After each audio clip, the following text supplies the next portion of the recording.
এখন বর্তমান সময় যে মাহে রমজান আমাদের সামনে এসেছে, এই মাহে রমজানে আমাদের গুনাহ আল্লাহর কাছ থেকে আল্লাহ আমাদেরকে একটা অফার দিয়েছে যে এই মাহে রমজান তোমাদেরকে আমি দিয়েছি।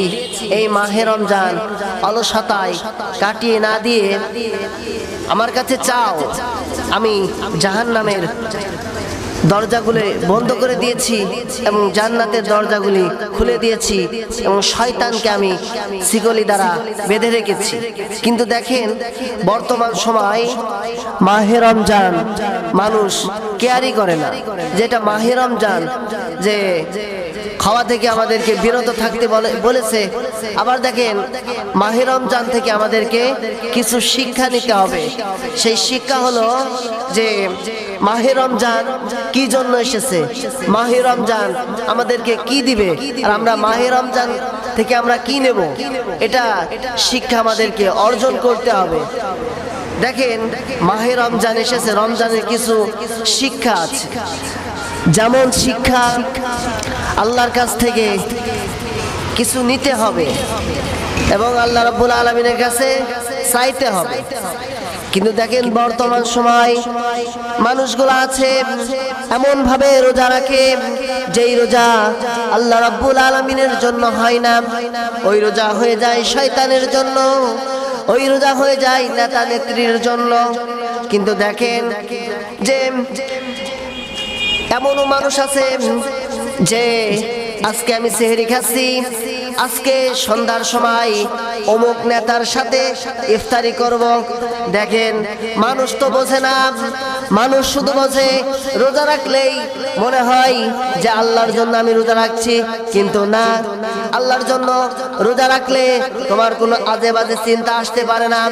আল্লাহর জন্য যদি রোজা রাখো, আল্লাহ রাব্বুল আলামিন বললেন যে ব্যক্তি, যেই মুমিন এবং বান্দা বান্দি আমার খুশির জন্য রোজা রাখবে, আমি আল্লাহ রাব্বুল আলামিন কাল কিয়ামতের ময়দানে কঠিন মুসিবতের সময় আমি তাদের নিজ হাতে আমি তাদেরকে পুরস্কার দেব এবং রায়হান নামক জান্নাত তাদেরকে দেব। কিন্তু যারা খাঁটি ভাবে রোজা রেখেছে, আল্লাহ রাব্বুল আলামিন ওয়াদা দিলেন, ও বান্দা বান্দি তোমরা যেই দিন থেকে প্রথম রমজান থেকে শেষ রমজান পর্যন্ত তোমরা রোজা রেখেছো, এই প্রথম রমজান থেকে শেষ রমজান পর্যন্ত আমি আল্লাহ রাব্বুল আলামিন আমার কুদরতি হাত দিয়ে আমি তোমাদের জান্নাতকে সাজাচ্ছি। তাহলে দেখেন আল্লাহ রাব্বুল আলামিন কত বড় অফার আমাদেরকে দিয়েছে। কিন্তু এই মানুষ, এই জাতি, আমরা তো আল্লাহর অফার বুঝতে পারি না। আল্লাহর অফার না বুঝতে পেরে রোজা রাখছি, কিন্তু আমাদের রোজাটা কি হচ্ছে না হচ্ছে না, এটা আমাদেরকে চিন্তা ভাবনা করার দরকার যে আমাদের রোজা হচ্ছে কি না হচ্ছে না। অধিকাংশ মানুষের রোজা হয় না, অধিকাংশ মানুষ রোজা থাকে এবং যে রোজা থেকে সারা সময় নেটে সময় ব্যবহার করে, অশ্লীলতা, বেহাপনা, নাচ গান, এই জিনিসগুলা মানুষ দেখে। রোজা রয়েছে কিন্তু তার কর্তব্য ছিল যে আমি রোজা রয়েছি, আমি কোরআন তেলাওয়াত করি, আমি নামাজ পড়ি, আমি জিকির আজগার করি। কিন্তু না, সে জিকির আজগার করে না, এমন দরবেশ এমন চরিত্র নেয় যে সে এমন অবস্থা নেয় সে রোজা নেই। দেখেন রোজা এসেছে শিক্ষা দেওয়ার জন্য, আমাদেরকে শিক্ষা দেওয়ার জন্য যে রোজা থাকলে কিন্তু আমাদের ক্ষুধা লাগে। ক্ষুধা যখন লেগে যায়, আল্লাহ রাব্বুল আলামিন বলছেন রোজা দিয়েছি তোমাদেরকে তাকওয়া অর্জন করার জন্য। অনেকে আছে হাদিসে রাসূল কারীম সাল্লাল্লাহু আলাইহি ওয়াসাল্লাম বললেন, অনেক বান্দা বান্দি রোজা থাকবে, তারা খালি খোদার তৃষ্ণা এটুকুই বুঝতে পারবে, কিন্তু তাদের সওয়াব হবে না। এমন রূপী মানুষও আছে যে রোজা রয়েছে অজরে গালাগালি, মানে রোজা রয়েছে তো বোঝা যায় না সে রোজা রয়েছে, এমন এমন কাজ করে সে রোজা ভেঙে যায়। এমন এমন কোনো কাজ করা যাবে না যে আমাদের রোজা ভেঙে যায় এবং হালকা হয়ে যায়। দেখুন রোজা থেকে কিন্তু স্ত্রী সহবাস করা যায় না। তারপরে দেখেন অনেকে আছে বিভিন্ন কায়দায় কোরআনে কারীম তেলাওয়াত করে।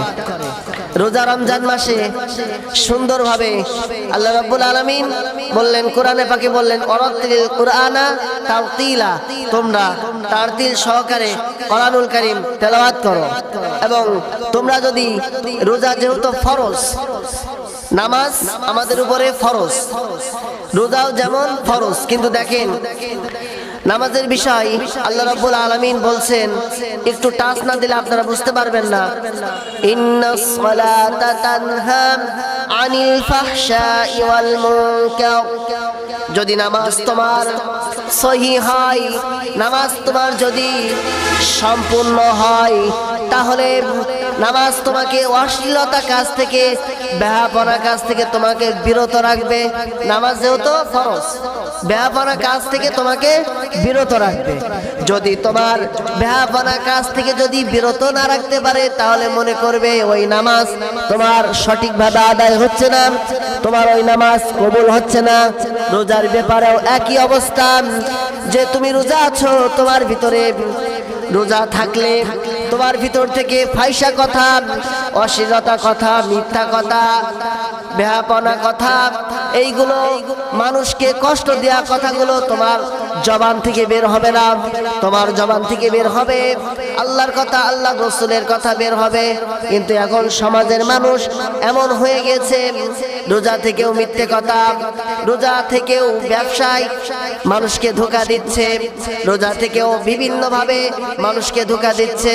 এখন বর্তমান সময় যারা তারাবি পড়ি, আমরা অনেকে আছি ধীরে সুস্থে তারাবি পড়তে পারি না, যেন আল্লাহ রাব্বুল আলামিনের সাথে আমরা ইয়ারকি ফাজলামি করি, এমন ভাবে সিজদা মারে যে শয়তান দেখে লজ্জায় পড়ে যায়।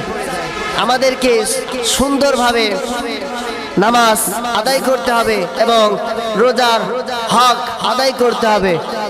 যখন আপনি রোজা রয়েছেন, আপনার কাছে যখন একটি এতিম মিসকিন আসবে, তখন ওই এতিম মিসকিনকে আপনি ফিরিয়ে দিবেন না।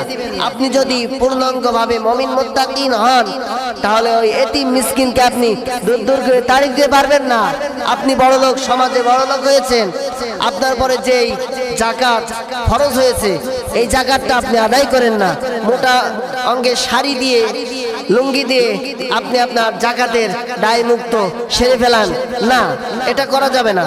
এটা সম্পূর্ণ আল্লাহ রাব্বুল আলামিনের সাথে ইয়ারকি ফাজলামি হয়ে যায়। আল্লাহ রাব্বুল আলামিন কোরআনুল কারীমে যেইভাবে আপনাকে যাকাত দিতে বলেছে, সেইভাবে আপনি যাকাত আদায় করেন, তাহলে আপনার রোজার হক আদায় হবে। আর যদি আপনি রোজার থেকেও যদি আপনি আপনার মনের ভিতরে যেই অসওয়াসা কাজ করছে, এটা যদি বুঝতে না পারেন, তাহলে আপনার রোজা কিন্তু হলো না, আপনার রোজা সম্পূর্ণ হবে না। এই জন্য সর্বাধিক আমাদেরকে লক্ষণীয় বিষয় আমাদেরকে খেয়াল রাখতে হবে। তারাবি পড়ব ঠিক আছে, একটু ধীরে সুস্থে আমাদেরকে নামাজ পড়তে হবে এবং রোজার যে হকগুলো আছে, এই হকগুলো আদায় করতে হবে। আর একটা কথা, রোজার মাসে মানুষ অপচয় করে, এই অপচয় থেকে আমাদেরকে বিরত থাকতে হবে। আল্লাহ রাব্বুল আলামিন কোরআনে কারীমের ভিতরে কোনো জায়গায় বলেন নাই যে জিনা করলে শয়তানের ভাই হয়ে যায়, কিন্তু না, জিনা করলে তো আপনার পাপী হয়ে যায়, চুরি করলে পাপী হয়ে যায়। কিন্তু আল্লাহ রাব্বুল আলামিন এক জায়গায় বলেছেন যে যারা অপচয় করবে এরা হলো শয়তানের ভাই। এই শয়তানের ভাই থেকে আমাদেরকে বিরত থাকতে হবে। আমাদের রোজা খেয়াল রাখতে হবে যে আমাদের রোজা কিভাবে থাকলে আমাদের রোজা সম্পূর্ণ হবে, এদিকে খেয়াল রাখতে হবে। আল্লাহ রাব্বুল আলামিন যেন সব দিকে আমাদেরকে খেয়াল রেখে যেন আমাদের জীবন অতিবাহিত করার মতো তৌফিক দান করেন।